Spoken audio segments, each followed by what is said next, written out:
कोई हमारा देश बंधु, हमारा इंडिया वाला बंदा कोई अगर एजेंट द्वारा आ जाता है ना, और उनको यहाँ पर आकर बहुत ही ज़्यादा प्रॉब्लम हो सकती है। महीना में 1 लाख रुपए छापेंगे और कंपनी में आपको डिलीवरी करना है सामान वगैरह, और एजेंट में ये प्रॉब्लम ये होती है ना, आ जाएगा, हम अपना घर बार अच्छे से बना लेंगे, हम लोग ऐश की जिंदगी जिएंगे बिना एजेंटों का। हम कुवैत में कैसे हैं, जो आज का टॉपिक है ना, काफी ज़्यादा इंपॉर्टेंट टॉपिक है गाइस। बहुत से लोग ऐसे हैं जो कुवैत में बिना एजेंटों का आते हैं, और मैं आपको बताना चाहता हूँ 30 से 40% लोग ऐसे हैं जिनके पास कोई भी एजेंट नहीं है, ना कि बीच में कोई दलाल है, ना कि कोई पैसा खाने वाला है, और वो लोग कुवैत में आसानी से आ जाते हैं और ज़्यादा से ज़्यादा पैसा कमाते हैं। लेकिन अगर वो बंदा अगर एजेंट के साथ आता है, यानी कि एजेंट से पैसा वगैरह देकर आता है, अगर एजेंट को पैसा वगैरह देता है, तो क्या यहाँ पे आकर अच्छा खासा पैसा कमाएगा? अगर हम एजेंट के द्वारा नहीं आते हैं तो क्या हमको यहाँ पे बहुत ही कम पैसा मिलेगा?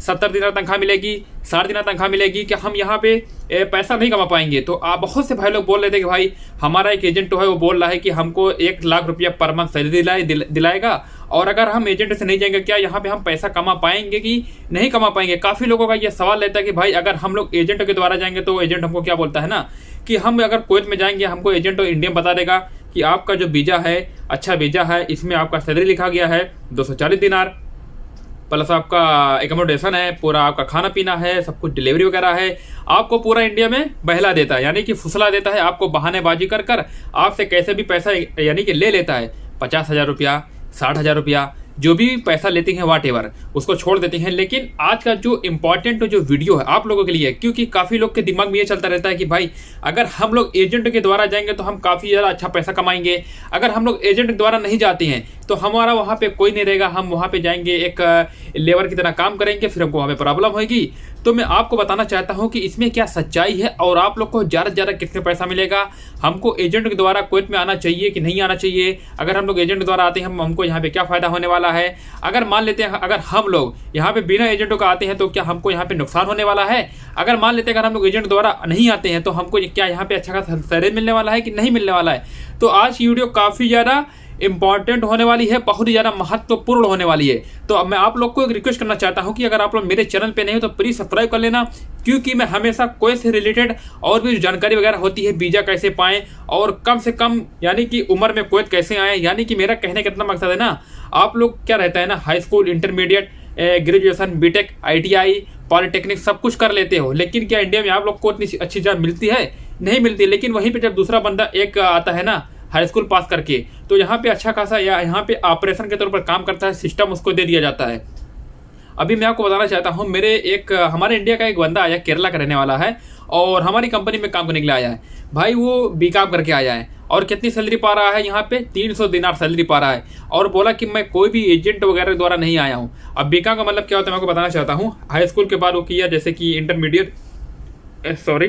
हाई स्कूल के बाद इंटरमीडिएट के बाद फिर उसने बीकॉम शायद कर लिया, और मुझे अच्छे से पता नहीं कि उसने पूरा फुल कोर्स किया कि नहीं किया, लेकिन यहाँ पे कुवैत में आकर वो 70 से 80 हज़ार रुपया महीना छाप रहा है। अगर वो इंडिया में जॉब करता ना, बीकॉम से रिलेटेड कोई भी जॉब लेता ना, 4 से 5 हज़ार रुपया उनको बचता महीना में। कितनी सैलरी होती? लगभग 15 से 20 हज़ार, उससे ज़्यादा नहीं हो पाती। लेकिन यहाँ कुवैत में आता है, सुबह में 8 से 4 ड्यूटी करता है, फिर उसको ओवर टाइम भी मिलता है। मैंने उससे पूछा कि भाई आपको क्या ओवर टाइम मिलता है? बोला कि हाँ, हफ्ते में 3 दिन ओवर टाइम रहता है, प्लस अगर आप लोग जुमा का आना चाहते हो तो जुमा के दिन ओवर टाइम कर सकते हो। तो मैंने उनसे पूरा जानकारी ले लिया है। लेकिन अभी वो बंदा बहरहाल केरला से आया है, एकदम न्यू फ्रेशर है, और उनको हिंदी नहीं पता है। तो मैंने उनको इंग्लिश में पूछा, और उनको तो इंग्लिश आती रहती है, और हमारे केरला के लोग काफ़ी ज़्यादा इंटेलिजेंट होते हैं, उनको काफ़ी ज़्यादा जानकारी वगैरह होती है। और मैं आपको बताना चाहता हूँ, काफ़ी अच्छी पोस्ट पर काम कर रहा है, एक ऑपरेशन के तौर पर, सिस्टम के तौर पर। और जब कंपनी में यहाँ पे आया था ना, तो कंपनी के मैनेजर का, जो कंपनी का मैनेजर होता है, उन्होंने कुछ इंटरव्यू दिया था, और कंपनी के मैनेजर ने उनको इंटरव्यू में अप्रूव कर दिया, यानी कि उसको पास कर दिया। और यहाँ पे आराम से लगभग 8 से 10 दिन हो चुका है, इजीली जॉब कर रहा है। सुबह में आता है 8 बजे, और फिर उसके बाद आधा घंटा का लंच मिलता है दोपहर में खाना खाने के लिए, और आराम से ड्यूटी करता है, फिर शाम के टाइम 4 बजे चला जाता है। लेकिन वो बंदा कोई भी एजेंट वगैरह के द्वारा नहीं आएगा। अगर आप लोग एजेंट के द्वारा आओगे ना, मैं आपको बताने वाला हूँ क्या नुकसान होने वाला है, क्या फ़ायदा होने वाला है। चलिए मान लेते हैं, यहाँ तक कि अगर आप लोग इंडिया से हो और आप लोग बहुत ही आउट एरिया में रह रहे हो, आप लोग का कोई भी गाँव वगैरह का रिश्तेदार कुवैत में नहीं रह रहा है, मान लेते हैं दूर दूर तक, यानी कि बहुत ही दूर दूर तक आपका कोई भी रिलेटिव नहीं रह रहा है, और हमारी आप लोग वीडियो देखते हो, और आप क्या सोचते हो चलिए कोई भी एजेंट पकड़ लेते हैं ऑफिस वगैरह का। आप लोग को जेन्युइन एजेंट पकड़ना है, कोई भी फेक वगैरह एजेंट नहीं पकड़ना है। मान लेते हैं अगर आप लोग कुवैत आने के लिए तैयार हो और आप क्या सोचते हो कि हम कुवैत जाएंगे और वहाँ पे अच्छा खासा पैसा कमाएंगे, भले एजेंट को हम पैसा दे देते हैं 50-60 हज़ार रुपया, लेकिन अगर आप लोग ऑफिस के द्वारा आओगे ना, ऑफिस के द्वारा बाई ऑफिस, तो आप लोग को बहुत ही कम पैसा में आप लोग कुवैत आ सकते हो और अच्छा खासा यहाँ पे पैसा कमा सकते हो। लेकिन बहुत से लोग ऐसे हैं जो एजेंट वगैरह द्वारा आते हैं, कुवैत जाते हैं, सऊदी जाते हैं, दुबई जाते हैं, कतर जाते हैं, बहरीन जाते हैं और भी जगह जाते हैं, बहुत सी जगह जाते हैं, लेकिन सब एजेंट तो आपको सही सलाह नहीं देंगे। एजेंट का मकसद क्या होता है ना, उनकी रोजी रोटी उन्हीं के हिसाब से चलती रहती है। अगर आप लोग वहाँ पे जाओगे, आप लोग एजेंटों को पैसा दोगे तो भाई वो लोग का रोजी रोटी वही चलेगा। क्या आप लोग को सब जो अच्छी जैसे कि जॉब है आपको तो नहीं देंगे ना, जो जितना ज़्यादा पैसा देगा उनको उस हिसाब से यानी कि जॉब दिलाते हैं यहाँ पे। मान लेते अगर आप लोग 30-40 हज़ार रुपया दोगे तो आप लोग को कुवैत हाउस में आपको जॉब दिला सकते हैं।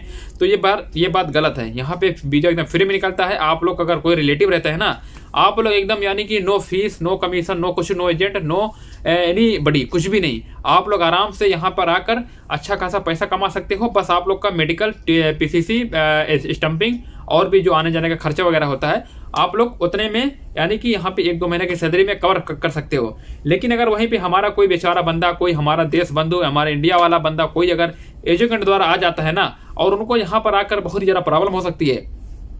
इंडिया में तो आपको एजेंट बोल देगा कि हम आपको इतना सैलरी दिला देंगे। जब आप कुवैत में आओगे ना, कंपनी आपको आपके काम के ऊपर डिपेंड, आपको काम को देखकर सैलरी देगी। ऐसा मत समझना कि हमको इंडिया में बोल दिया कि हमारी सैलरी 400 है, अब हम यहाँ पर महीना में 1 लाख रुपये छापेंगे। लेकिन भाई ऐसा नहीं होता है। मान लेते हैं अगर आप लोग कंपनी में एक डिलीवरी बॉय के तौर पर काम करने के लिए आना चाहते हो, बस मैं आप लोग को एक एग्जांपल से बता रहा हूं, बस आप लोग को एग्जांपल को रिलेट करना है ताकि आप लोग को बात समझ में आए।